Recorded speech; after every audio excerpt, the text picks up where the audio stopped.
ओम शांति 24 मे 2025 प्रातः मुरली शिव भगवान मधुर महावाक्य।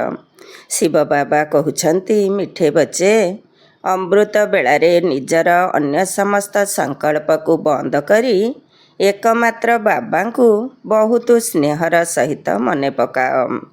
बाबा सहित मीठा मीठा रुहरिहान कर अर्थात आत्मिक वार्तालाप कर। अमृत बेलारे निजर अन्य समस्त संकल्प को बंद करी एकमात्र बाबा को बहुत स्नेहर सहित मने पकाओ। बाबा सहित मीठा मीठा रुहरिहान कर अर्थात आत्मिक वार्तालाप कर।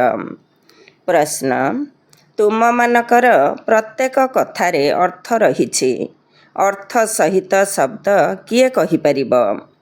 तुम मानकर प्रत्येक कथारे अर्थ रहिछि, अर्थ सहित शब्द किए कहिपारिब? उत्तर, जेउमाने देही अभिमानी अटंती सेही माने ही प्रत्येक कथा अर्थ सहित कहिपारिबे। बाबा तुम मानकु संगमरे जहा सबु शिखाउछंती ताहा अर्थ सहित अटे। देह अभिमानर वशीभूत होई मनुष्य जहा सबु कहउछंती से सबु अर्थविहीन होइथिबा कारणरू अनर्थ अटे।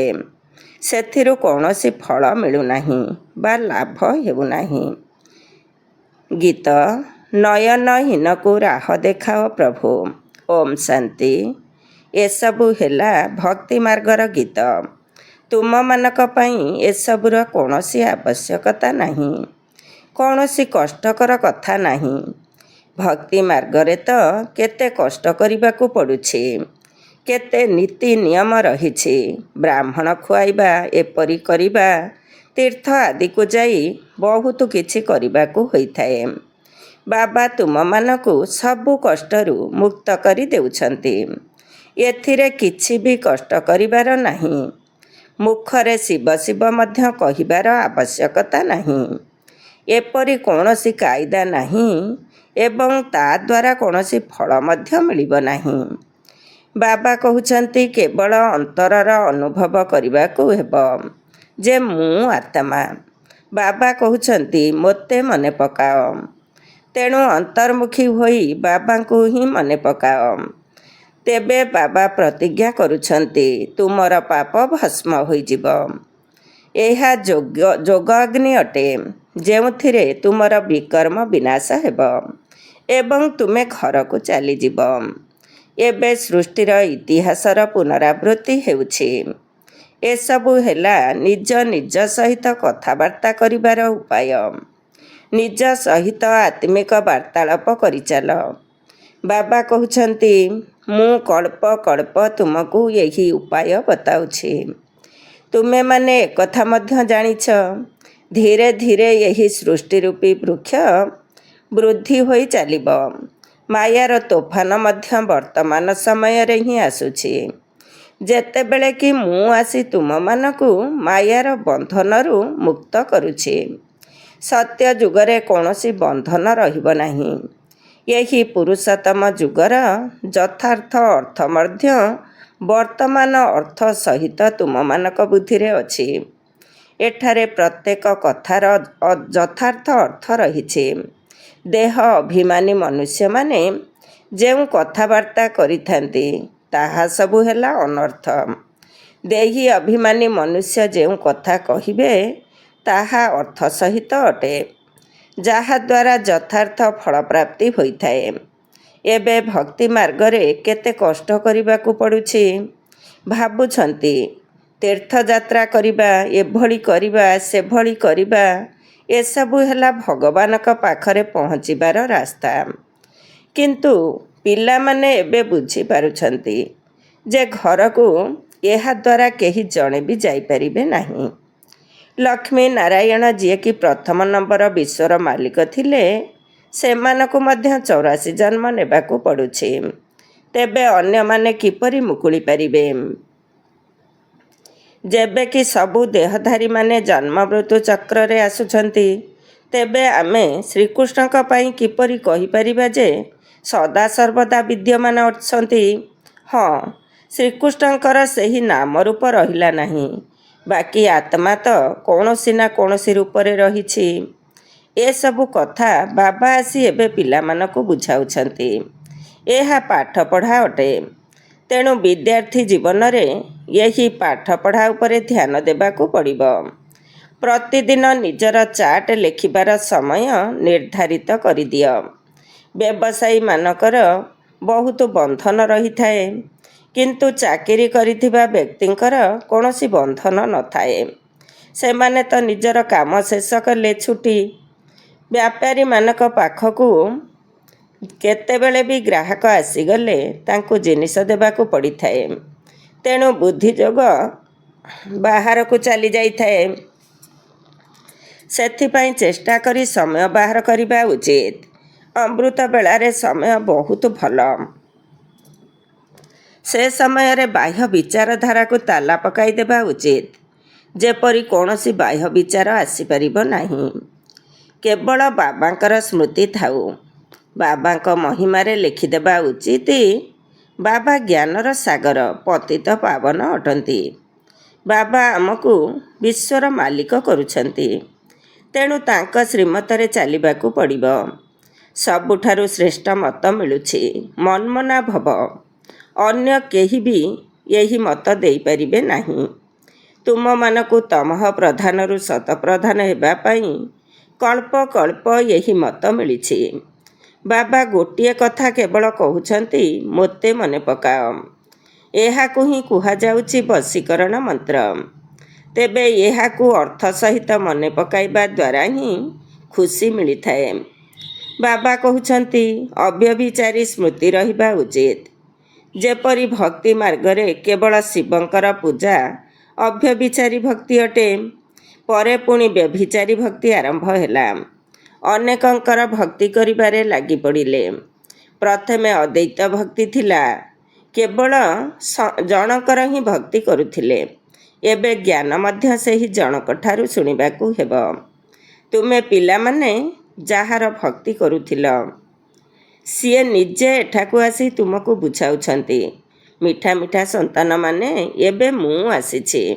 ଏହି ଭକ୍ତିର ମାର୍ଗ ଏବେ ପୂରା ହୋଇଛି। ତୁମେମାନେ ହିଁ ପ୍ରଥମେ ପ୍ରଥମେ ଏକମାତ୍ର ଶିବ ବାବାଙ୍କର ମନ୍ଦିର ତିଆରି କରିଥିଲ। ସେ ସମୟରେ ତୁମେ ଅବ୍ୟଭିଚାରୀ ଭକ୍ତ ଥିଲ। ସେଥିପାଇଁ ବହୁତ ସୁଖୀ ଥିଲ। ପୁଣି ବ୍ୟଭିଚାରୀ ଭକ୍ତ ହେବା ଦ୍ୱାରା ଦୈତ୍ୟ ମତକୁ ଆସିଗଲ। ତେଣୁ କିଛି ଦୁଃଖ ଭୋଗିବାକୁ ପଡ଼ିଲା। ଏକମାତ୍ର ବାବା ହିଁ ତ ସମସ୍ତଙ୍କୁ ସୁଖ ଦେଉଛନ୍ତି ନା। ବାବା କହୁଛନ୍ତି, ମୁଁ ଆସି ତୁମମାନଙ୍କୁ ମନ୍ତ୍ର ଦେଉଛି। ମନ୍ତ୍ର ମଧ୍ୟ କେବଳ ଜଣକଠାରୁ ହିଁ ଶୁଣ। ଏଠାରେ କେହି ଦେହଧାରୀ ନାହାନ୍ତି। ଏଠାକୁ ତୁମେମାନେ ବାପଦାଦାଙ୍କ ପାଖକୁ ଆସୁଛ। ଶିବ ବାବାଙ୍କଠାରୁ ଉଚ୍ଚ କେହି ନାହାନ୍ତି। ତାଙ୍କୁ ହିଁ ସମସ୍ତେ ମନେ ପକାଉଛନ୍ତି। ଭାରତ ହିଁ ସ୍ୱର୍ଗ ଥିଲା। ଲକ୍ଷ୍ମୀ ନାରାୟଣଙ୍କର ରାଜ୍ୟ ଥିଲା। ତେବେ ତାଙ୍କୁ ଏପରି ଯୋଗ୍ୟ କିଏ କରିଥିଲେ, ଯାହାଙ୍କର ତୁମେ ପୂଜା କରୁଛ? କେହି ଜାଣିନାହାନ୍ତି ଯେ ମହାଲକ୍ଷ୍ମୀ କିଏ। ମହାଲକ୍ଷ୍ମୀଙ୍କର ପୂର୍ବଜନ୍ମ କ'ଣ ଥିଲା? ତୁମେ ପିଲାମାନେ ଜାଣିଛ, ସେ ଜଗତମ୍ବା ଅଟନ୍ତି। ତୁମେ ସବୁ ମାତା ଅଟ। ବନ୍ଦେ ମାତରମ୍। ସାରା ଜଗତ ଉପରେ ତୁମେମାନେ ହିଁ ନିଜର ଆସ୍ଥାନ ଜମାଉଛ। ଭାରତ ମାତା କେବଳ ଜଣକର ନାମ ନୁହେଁ। ତୁମେ ସମସ୍ତେ ଯୋଗବଳ ଦ୍ୱାରା ଶିବଙ୍କଠାରୁ ଶକ୍ତି ନେଉଛ। କିନ୍ତୁ ଶକ୍ତି ନେବାରେ ମାୟା ହସ୍ତକ୍ଷେପ କରୁଛି। ଯୁଦ୍ଧରେ ଯଦି କେହି ଆକ୍ରମଣ କରନ୍ତି, ତେବେ ବାହାଦୁର ହୋଇ ଲଢ଼ିବା ଦରକାର। ଏପରି ନୁହେଁ ଯେ କେହି ଆକ୍ରମଣ କରିଲେ ତୁମେ ତାଙ୍କ ଜାଲରେ ବାନ୍ଧି ହୋଇଯାଅ। ଏହା ହେଉଛି ମାୟାର ଯୁଦ୍ଧ।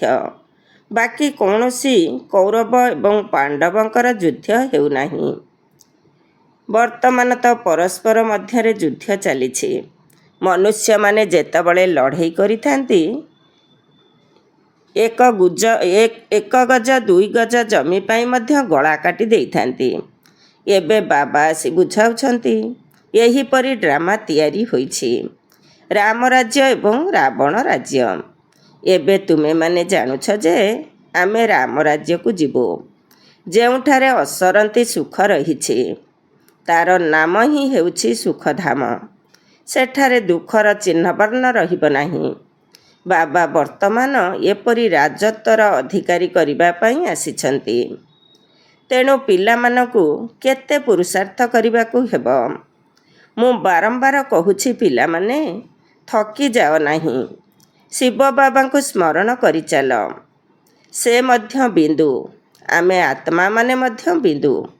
ଆମେମାନେ ଏଠାକୁ ଅଭିନୟ କରିବାକୁ ଆସିଛୁ। ଏବେ ଅଭିନୟ ଶେଷ ହେବାକୁ ଯାଉଛି। ତେଣୁ ବାବା କହୁଛନ୍ତି, ମୋତେ ମନେ ପକାଅ। ତେବେ ତୁମର ବିକର୍ମ ବିନାଶ ହୋଇଯିବ। ଆତ୍ମାରେ ହିଁ ବିକର୍ମ ଚଢ଼ିଥାଏ। ଶରୀର ତ ଏହିଠାରେ ହିଁ ସମାପ୍ତ ହୋଇଯିବ। କେତେକ ମନୁଷ୍ୟ କୌଣସି ପାପ କର୍ମ କଲେ ନିଜର ଶରୀରକୁ ହିଁ ସମାପ୍ତ କରିଦେଇଥାନ୍ତି, କିନ୍ତୁ ଏପରି କରିବା ଦ୍ୱାରା କୌଣସି ପାପ କଟିନଥାଏ। ପାପ ଆତ୍ମା ବୋଲି କୁହାଯାଇଥାଏ ନା। ସାଧୁ ସନ୍ଥ ଆଦି ତ କହିଦେଉଛନ୍ତି ଆତ୍ମା ନିର୍ଲେପ। ଆତ୍ମା ହିଁ ପରମ ଆତ୍ମା ଅଟେ। ଏଠାରେ ଅନେକ ମତ ରହିଛି। ବର୍ତ୍ତମାନ ତୁମକୁ ଗୋଟିଏ ମତ ମିଳୁଛି। ବାବା ତୁମକୁ ଜ୍ଞାନର ତୃତୀୟ ନେତ୍ର ଦେଇଛନ୍ତି। ଆତ୍ମା ହିଁ ସବୁ କିଛି ଜାଣିଛି। ପୂର୍ବରୁ ଈଶ୍ୱରଙ୍କ ବିଷୟରେ କିଛି ବି ଜାଣିନଥିଲ। ସୃଷ୍ଟିଚକ୍ର କିପରି ଘୁରୁଛି, ଆତ୍ମା କେତେ ଛୋଟ, ବାବା ପ୍ରଥମେ ଆତ୍ମାର ଅନୁଭୂତି କରାଉଛନ୍ତି। ଆତ୍ମା ବହୁତ ସୂକ୍ଷ୍ମ, ଯାହାର ସାକ୍ଷାତକାର ହୋଇଥାଏ। ଏସବୁ ଭକ୍ତି ମାର୍ଗର କଥା। ଜ୍ଞାନର କଥା ତ ବାବା ହିଁ ବୁଝାଉଛନ୍ତି। ସେ ମଧ୍ୟ ଭ୍ରୁକୁଟି ମଝିରେ ଆସି ବିରାଜମାନ କରୁଛନ୍ତି। ଇଏ ବ୍ରହ୍ମା ମଧ୍ୟ ତୁରନ୍ତ ବୁଝିଯାଉଛନ୍ତି। ଏସବୁ ହେଉଛି ନୂଆ କଥା, ଯାହାକି ବାବା ବସି ବୁଝାଉଛନ୍ତି। ଏହାକୁ ପକ୍କା ମନେ ରଖ, ଭୁଲିଯାଅ ନାହିଁ। ବାବାଙ୍କୁ ଯେତେ ସ୍ମରଣ କରିବ ସେତେ ବିକର୍ମ ବିନାଶ ହେବ। ବିକର୍ମ ବିନାଶ ହେବାରେ ହିଁ ତୁମମାନଙ୍କର ଭବିଷ୍ୟତ ନିର୍ଭର କରୁଛି। ତୁମମାନଙ୍କ ସହିତ ଏହି ଭାରତ ଭୂଖଣ୍ଡ ମଧ୍ୟ ସବୁଠାରୁ ସୌଭାଗ୍ୟଶାଳୀ ଅଟେ। ଏହିପରି ସୌଭାଗ୍ୟଶାଳୀ ଅନ୍ୟ କୌଣସି ଭୂଖଣ୍ଡ ନାହିଁ, କାରଣ ଏଠାକୁ ବାବା ଆସୁଛନ୍ତି। ଭାରତ ହିଁ ସ୍ୱର୍ଗ ଥିଲା, ଯାହାକୁ ଆଲ୍ଲାଙ୍କର ବଗିଚା ବୋଲି କହୁଛନ୍ତି। ତୁମେ ଜାଣିଛ, ବାବା ପୁନର୍ବାର ଭାରତକୁ ଫୁଲର ବଗିଚା କରୁଛନ୍ତି। ଆମେ ସେଠାକୁ ଯିବା ପାଇଁ ପାଠ ପଢ଼ୁଛୁ, ଯାହାର ସାକ୍ଷାତକାର ମଧ୍ୟ କରୁଛନ୍ତି। ଏକଥା ମଧ୍ୟ ଜାଣିଛନ୍ତି ଯେ ଏହା ସେହି ମହାଭାରତ ଲଢ଼େଇ। ପୁଣି ଏପରି ଲଢ଼େଇ ଆଉ କେବେ ଲାଗିବ ନାହିଁ। ତୁମମାନଙ୍କ ପାଇଁ ନୂଆ ଦୁନିଆ ମଧ୍ୟ ନିଶ୍ଚୟ ଦରକାର। ଯେତେବେଳେ ଦୁନିଆ ନୂଆ ଥିଲା, ସେତେବେଳେ ଭାରତ ସ୍ୱର୍ଗ ଥିଲା। ଏହା 5000 ବର୍ଷର କଥା, ଲକ୍ଷ ଲକ୍ଷ ବର୍ଷର କଥା ନୁହେଁ। ଯଦି ଲକ୍ଷ ଲକ୍ଷ ବର୍ଷ ହୋଇଥାନ୍ତା, ତେବେ ଅଗଣିତ ମନୁଷ୍ୟ ହୋଇଯାଇଥାନ୍ତେ। ଏକଥା ମଧ୍ୟ କାହାରି ବୁଦ୍ଧିରେ ପଶୁନାହିଁ ଯେ ଏତେ ବର୍ଷ କିପରି ହୋଇପାରିବ, ଯେତେବେଳେ କି ଏତେ ଜନସଂଖ୍ୟା ହିଁ ନାହାନ୍ତି। ଏବେ ତୁମେମାନେ ବୁଝିପାରୁଛ, ଆଜିଠାରୁ 5000 ବର୍ଷ ପୂର୍ବରୁ ଆମେ ସାରା ବିଶ୍ୱ ଉପରେ ରାଜତ୍ୱ କରୁଥିଲୁ। ସେତେବେଳେ ଅନ୍ୟ କୌଣସି ଭୂଖଣ୍ଡ ନଥିଲା। ସେସବୁ ଧର୍ମ ପରେ ସ୍ଥାପନ ହେଉଛି। ତୁମ ପିଲାମାନଙ୍କ ବୁଦ୍ଧିରେ ଏବେ ଏସବୁ କଥା ରହିଛି। ଆଉ କାହାରି ବୁଦ୍ଧିରେ ଏକଥା ବିଲକୁଲ ନାହିଁ। ତେବେ ଅଳ୍ପ ଇସାରା ଦେଲେ ମଧ୍ୟ ବୁଝିଯିବେ ଯେ ବାସ୍ତବରେ ଏହା ସତ୍ୟ କଥା। ଆମେ ପୂର୍ବରୁ ନିଶ୍ଚିତ ଅନ୍ୟ କୌଣସି ଧର୍ମ ଥିଲା। ଏବେ ତୁମେମାନେ ବୁଝାଇ ପାରିବ ଯେ ପ୍ରଥମେ ଏକମାତ୍ର ଆଦି ସନାତନ ଦେବୀ ଦେବତା ଧର୍ମ ଥିଲା। ତାହା ପ୍ରାୟ ଲୋପ ହୋଇଗଲାଣି। କେହି ନିଜକୁ ଦେବତା ଧର୍ମର ବୋଲି କହିପାରିବେ ନାହିଁ। କେହି ବି ବୁଝିପାରୁନାହାନ୍ତି ଯେ ଆମେ ଆଦି ସନାତନ ଦେବୀ ଦେବତା ଧର୍ମର ଥିଲୁ। ପୁଣି ସେହି ଧର୍ମ କେଉଁ ଆଡ଼େ ଗଲା? ହିନ୍ଦୁ ଧର୍ମ କେଉଁଠାରୁ ଆସିଲା? କାହାର ମଧ୍ୟ ଏହି କଥାରେ ଚିନ୍ତନ ଚାଲୁନାହିଁ। ତୁମେ ପିଲାମାନେ ବୁଝାଇ ପାରିବ। ବାବା ତ ଜ୍ଞାନର ସାଗର। ଜ୍ଞାନର ଅଧିକାରୀ ଅଟନ୍ତି, ତେବେ ନିଶ୍ଚିତ ଏଠାକୁ ଆସି ଜ୍ଞାନ ଶୁଣାଇଥିବେ। ଜ୍ଞାନ ଦ୍ୱାରା ହିଁ ସଦ୍ଗତି ହୋଇଥାଏ। ଏଥିରେ ପ୍ରେରଣାର କୌଣସି କଥା ନାହିଁ। ବାବା କହୁଛନ୍ତି, ବର୍ତ୍ତମାନ ଯେପରି ମୁଁ ଏଠାକୁ ଆସିଛି, ସେହିପରି କଳ୍ପ କଳ୍ପ ଆସିଥାଏ। ପୁଣି କଳ୍ପ ପରେ ମଧ୍ୟ ଆସି ପୁଣି ସବୁ ପିଲାମାନଙ୍କ ସହିତ ମିଳନ ହେବ।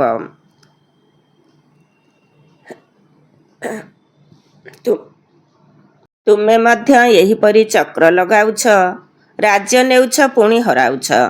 ଏହା ବେହଦର ନାଟକ ଏବଂ ଏହି ନାଟକରେ ତୁମେ ସମସ୍ତେ ଅଭିନେତା। ଆତ୍ମା ଅଭିନେତା ହୋଇ ଯଦି ରଚୟିତା, ନିର୍ଦ୍ଦେଶକ ଏବଂ ମୁଖ୍ୟ ଅଭିନେତାକୁ ନ ଜାଣିବ, ତେବେ ସେ କେଉଁ କାମର? ତୁମେ ପିଲାମାନେ ଜାଣିଛ ଆତ୍ମା କିପରି ଶରୀର ଧାରଣ କରି ପାଠ କରୁଛି। ଏବେ ପୁଣି ଘରକୁ ଯିବାକୁ ହେବ। ଏବେ ଏହି ପୁରୁଣା ଦୁନିଆର ଅନ୍ତିମ ସମୟ। ଏହା କେତେ ସହଜ କଥା, ତୁମେ ପିଲାମାନେ ହିଁ ଜାଣିଛ। ବାବା କିପରି ଗୁପ୍ତରେ ଏହାଙ୍କ ଶରୀରରେ ବସିଛନ୍ତି। ଗୋଦ୍ରିମେ କର୍ତ୍ତାର ଦେଖା, ଅର୍ଥାତ୍ ବ୍ରହ୍ମା ବାବାଙ୍କ ମଧ୍ୟରେ ଶିବ ବାବାଙ୍କୁ ଦେଖିଲି। ଏବେ ଦେଖିଲି କହିବା ନା ଜାଣିଲି କହିବା? କଥା ତ ଗୋଟିଏ। ଆତ୍ମାକୁ ଦେଖିପାରିବ, କିନ୍ତୁ ତାହା ଦ୍ୱାରା କୌଣସି ଫାଇଦା ନାହିଁ। କେହି ବୁଝିପାରିବେ ନାହିଁ। ନବଦା ଭକ୍ତିରେ ବହୁତ ସାକ୍ଷାତକାର କରିଥାନ୍ତି। ଆଗରୁ ତୁମେ ପିଲାମାନେ ମଧ୍ୟ କେତେ ସାକ୍ଷାତକାର କରୁଥିଲ। ବାବାଙ୍କ ଠାରୁ ବହୁତ ପ୍ରୋଗ୍ରାମ ଆସୁଥିଲା। ପୁଣି ଶେଷ ସମୟରେ ଏହି ଖେଳ ସବୁ ତୁମେମାନେ ଦେଖିବ। ଏବେ ତ ବାବା କହୁଛନ୍ତି ପାଠ ପଢ଼ି ଦକ୍ଷ ହୋଇଯାଅ। ଯଦି ନ ପଢ଼ିବ, ଯେତେବେଳେ ଫଳାଫଳ ବାହାରିବ, ତେବେ ମୁହଁ ତଳକୁ ହୋଇଯିବ। ପୁଣି ବୁଝିପାରିବ ଯେ ଆମେ କେତେ ସମୟ ନଷ୍ଟ କରିଛୁ। ଯେତେ ଯେତେ ବାବାଙ୍କ ସ୍ମୃତିରେ ରହିବ, ଯୋଗ ବଳ ଦ୍ୱାରା ପାପ କଟିଯିବ। ଯେତେ ବାବାଙ୍କ ସ୍ମୃତିରେ ରହିବ, ସେତେ ଖୁସିର ପାରଦ ଉପରକୁ ଚଢ଼ିବ। ମନୁଷ୍ୟ ଏକଥା ମଧ୍ୟ ଜାଣିନାହିଁ ଯେ ଭଗବାନଙ୍କୁ କାହିଁକି ମନେ ପକାଉଛନ୍ତି। କହୁଛନ୍ତି ମଧ୍ୟ ତୁମେ ମାତା ପିତା, କିନ୍ତୁ ଅର୍ଥ କିଛି ଜାଣିନାହାନ୍ତି। ଏବେ ତୁମେ ଜାଣୁଛ, ତେଣୁ ଶିବଙ୍କ ଚିତ୍ର ଉପରେ ବୁଝାଇ ପାରିବ। ଇଏ ହେଲେ ଜ୍ଞାନର ସାଗର, ପତିତ ପାବନ। ତାଙ୍କୁ ମନେ ପକାଇବାକୁ ହେବ। ପିଲାମାନେ ଜାଣିଛନ୍ତି, ସେହି ବାବା ଅସରନ୍ତି ସୁଖର ରାସ୍ତା ବତାଇବା ପାଇଁ ଆସିଛନ୍ତି। ଏହା ହେଉଛି ପାଠପଢ଼ା। ଏଥିରେ ଯିଏ ଯେତେ ପୁରୁଷାର୍ଥ କରିବ, ସେତେ ଉଚ୍ଚପଦ ପାଇବ। ଇଏ କୌଣସି ସାଧୁସନ୍ଥ ନୁହନ୍ତି, ଯାହାଙ୍କର ଗଦି ଚାଲି ଆସୁଛି। ଏହା ତ ଶିବ ବାବାଙ୍କର ଗଦି। ଏପରି ନୁହେଁ ଯେ ଇଏ ଗଲେ ଅନ୍ୟ କେହି ଗଦି ଉପରେ ବସିଯିବ। ବାବା ତ ସମସ୍ତଙ୍କୁ ସାଥିରେ ନେଇଯିବେ। କେତେକ ସନ୍ତାନ ବ୍ୟର୍ଥ ଚିନ୍ତନରେ ନିଜର ସମୟ ନଷ୍ଟ କରୁଛନ୍ତି। ଭାବୁଛନ୍ତି ଖୁବ୍ ଧନ ଏକତ୍ର କରିବି, ପୁଅ ନାତି ଆଦି ଖାଇବେ, ପରେ କାମରେ ଆସିବ। ବ୍ୟାଙ୍କ ଲକରରେ ଜମା କରିବି, ପିଲାଛୁଆମାନେ ଖାଇବେ। କିନ୍ତୁ କାହାକୁ ମଧ୍ୟ ଗଭର୍ଣ୍ଣମେଣ୍ଟ ଛାଡ଼ିବ ନାହିଁ। ସେଥିପାଇଁ ସେସବୁର ଅଧିକ ଚିନ୍ତନ ନ କରି ନିଜର ଭବିଷ୍ୟତର ରୋଜଗାରରେ ଲାଗିଯିବା ଉଚିତ। ଏବେ ପିଲାମାନଙ୍କୁ ପୁରୁଷାର୍ଥ କରିବାକୁ ହେବ। ଏପରି ନୁହେଁ ଯେ ଡ୍ରାମାରେ ଥିଲେ କରିବୁ। ପୁରୁଷାର୍ଥ ବିନା ଖାଦ୍ୟ ମଧ୍ୟ ମିଳିବ ନାହିଁ। କିନ୍ତୁ କାହାର ଭାଗ୍ୟରେ ଯଦି ନଥାଏ, ତେବେ ପୁଣି ଏହିପରି ଖିଆଲ ଆସିଥାଏ। ଭାଗ୍ୟରେ ଯଦି ନାହିଁ, ତେବେ ପୁଣି ଈଶ୍ୱରୀୟ ପୁରୁଷାର୍ଥ ମଧ୍ୟ କ'ଣ କରିବେ? ଯାହାଙ୍କ ଭାଗ୍ୟରେ ଅଛି, ସେମାନେ ଭଲ ଭାବରେ ଧାରଣ କରିଥାନ୍ତି ଏବଂ ଅନ୍ୟମାନଙ୍କୁ ମଧ୍ୟ କରାଇଥାନ୍ତି। ବାବା ତୁମର ଶିକ୍ଷକ, ଗୁରୁ ମଧ୍ୟ ଅଟନ୍ତି। ତେଣୁ ତାଙ୍କୁ ମନେ ପକାଇବା ଉଚିତ। ସବୁଠାରୁ ପ୍ରିୟ ପିତା, ଶିକ୍ଷକ ଏବଂ ଗୁରୁ ହିଁ ଅଟନ୍ତି। ତେଣୁ ତାଙ୍କୁ ମନେ ପକାଇବା ଉଚିତ। ବାବା ତ ବହୁତ ଯୁକ୍ତି ବତାଉଛନ୍ତି। ତୁମେ ସାଧୁ ସନ୍ଥ ଆଦିଙ୍କୁ ମଧ୍ୟ ନିମନ୍ତ୍ରଣ ଦେଇପାରିବ। ଆଚ୍ଛା, ମିଠା ମିଠା ଶିଖିଲଧେ ସନ୍ତାନମାନଙ୍କ ପ୍ରତି ମାତା ପିତା ବାପ ଦାଦାଙ୍କର ମଧୁର ସ୍ନେହ ସମ୍ପନ୍ନ ଶୁଭେଚ୍ଛା ଏବଂ ସୁପ୍ରଭାତ। ଆତ୍ମିକ ପିତାଙ୍କର ଆତ୍ମିକ ସନ୍ତାନମାନଙ୍କୁ ନମସ୍ତେ। ଆମ ଆତ୍ମିକ ସନ୍ତାନମାନଙ୍କର ଆତ୍ମିକ ମାତା ପିତା ବାପ ଦାଦାଙ୍କୁ ନମସ୍ତେ, ନମସ୍ତେ ଏବଂ ସୁପ୍ରଭାତ। ଧାରଣା ପାଇଁ ମୁଖ୍ୟ ସାର 1 ନମ୍ବର। ପୁରୁଷାର୍ଥ କରି ନିଜର ଭବିଷ୍ୟତ ପାଇଁ ରୋଜଗାର କରିବାରେ ଲାଗିଯିବା ଉଚିତ। ଡ୍ରାମାରେ ଥିଲେ କରିବି ଏକଥା କହି ପୁରୁଷାର୍ଥହୀନ ହେବା ଉଚିତ ନୁହେଁ। 2 ନମ୍ବର, ସାରା ଦିନରେ ଯାହା କିଛି ପାପ ହେଉଛି ବା କାହାକୁ ଦୁଃଖ ଦେଉଛେ ସେଗୁଡ଼ିକୁ ଲେଖିବାକୁ ହେବ ଏବଂ ସତ୍ୟତାର ସହିତ ବାବାଙ୍କୁ ଶୁଣାଇବାକୁ ପଡ଼ିବ। ସ୍ୱଚ୍ଛ ହୃଦୟରେ ଏକମାତ୍ର ବାବାଙ୍କୁ ମନେ ପକାଇ ସମସ୍ତ ହିସାବ କିତାବକୁ ଚୁକ୍ତ କରିବାକୁ ହେବ। ଆଜିର ବରଦାନ, ନିଜର ମୁକୁଟ ଏବଂ ସିଂହାସନକୁ ସର୍ବଦା କାୟମ ରଖୁଥିବା ନିରନ୍ତର ସ୍ୱତଃ ଯୋଗୀ ଭବ। ନିଜର ମୁକୁଟ ଏବଂ ସିଂହାସନକୁ ସର୍ବଦା କାୟମ ରଖୁଥିବା ନିରନ୍ତର ସ୍ୱତଃ ଯୋଗୀ ଭବ। ଡିଟେଲ୍ସ, ବର୍ତ୍ତମାନ ସମୟରେ ବାବାଙ୍କ ଦ୍ୱାରା ସବୁ ପିଲାଙ୍କୁ ମୁକୁଟ ଏବଂ ସିଂହାସନ ପ୍ରାପ୍ତ ହେଉଛି।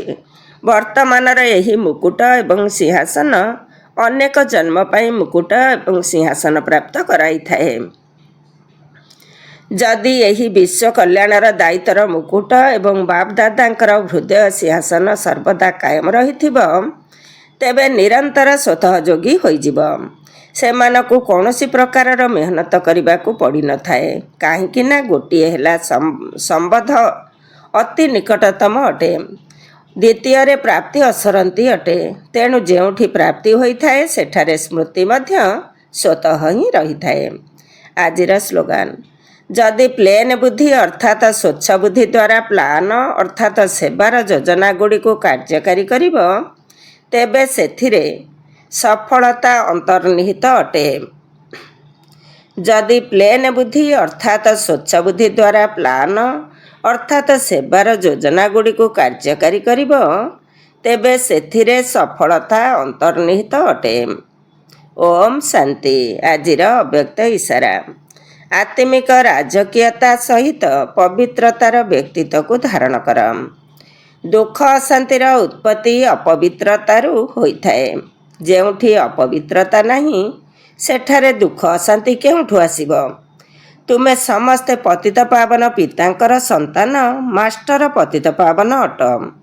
ତେଣୁ ଯେଉଁମାନେ ଅନ୍ୟମାନଙ୍କୁ ପତିତରୁ ପାବନ କରୁଛନ୍ତି ସେମାନେ ନିଜେ ତ ନିଶ୍ଚିତ ପବିତ୍ର ହୋଇଥିବେ। ଏହିଭଳି ପବିତ୍ର ଆତ୍ମାମାନଙ୍କ ନିକଟରେ ସୁଖ ଶାନ୍ତି ତ ସ୍ୱତଃ ହିଁ ରହିବ। ତେବେ ସବୁଠାରୁ ବଡ଼ରୁ ବଡ଼ ମହାନତା ହେଲା ପବିତ୍ର ହେବା। ଆଜି ମଧ୍ୟ ଏହି ମହାନତା ଆଗରେ ସମସ୍ତେ ନତମସ୍ତକ ହେଉଛନ୍ତି। ଓମ୍ ଶାନ୍ତି।